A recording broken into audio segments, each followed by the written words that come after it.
Traditionally, both parents are accountable for their family's income and health. However, my family lacks the support of two parents, as my alcoholic father decided to abandon his duty when I was 5. My mother was left responsible for the family income, so she leaves most days 40 hours to scrub mold from the walls of hotel rooms for $11 an hour.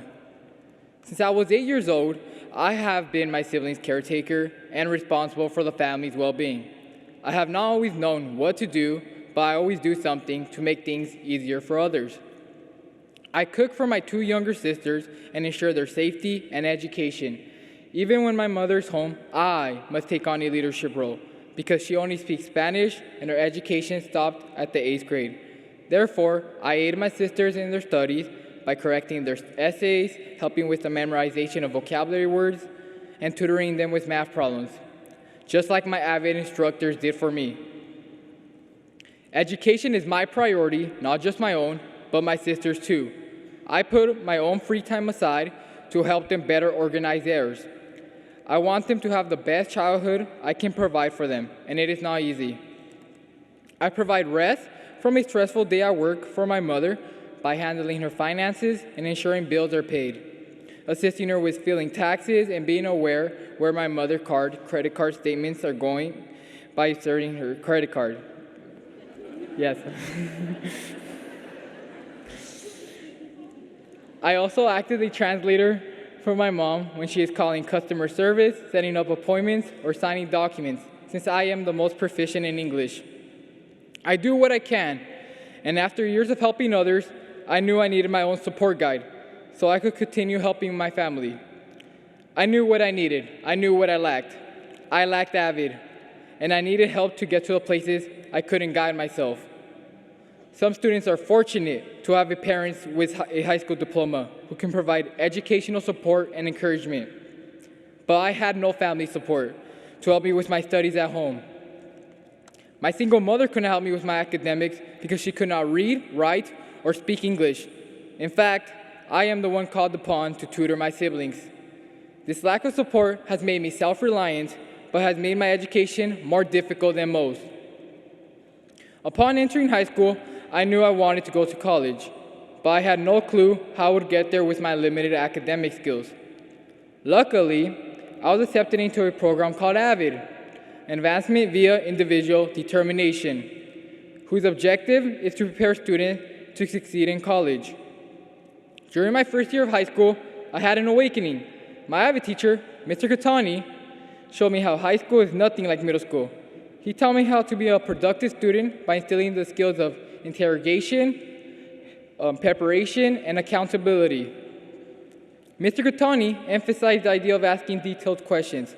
He taught me the importance of organization by demonstrating the use of agendas and binders. I learned study skills such as Cornell notes. I made notations on the right side of the page, questions or symbols to recall on the left side, and a summary at the end of my notes to reinforce the main idea. This organized note system helped me pass many exams by making it easier to find information, ask questions, and understand my notes. I've ensured I took all my A through G requirements, maintained my grades, and I met deadlines for my goals, such as the California DREAM Act application.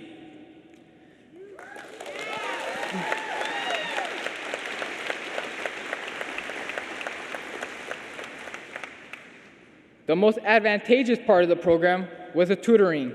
College students came in and tutored me in any academic subject I needed support in. Although these home and school tasks do interfere with my education, they have never distracted me from my studies. On the contrary, from these responsibilities, I have learned being a leader isn't about filling in the vacated throne that my father abandoned. Rather, it is about contributing to group effort so the family as a whole can move forward.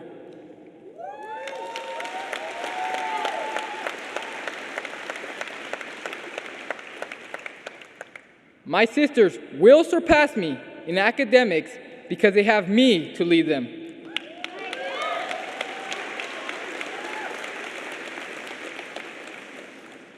My mother can worry solely about her job and bringing food to the table because I take care of the domestic issues while she is gone. Above all, I realized that a community of contributors produces an empire of strength and resiliency, and this empire is Avid.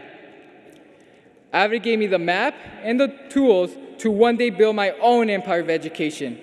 I truly believe that if it were not for Avid, I would still be academically disadvantaged.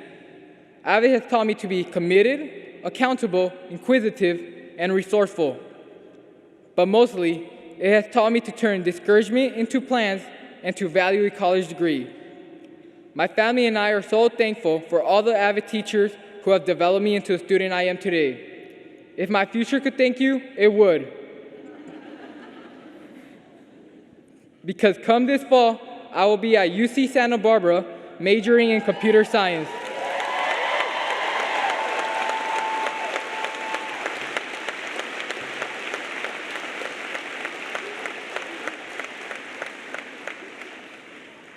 And I'll make sure my sisters walk through the Avid doors and see the steps to their future just as clearly as I see mine. Thank you, everyone.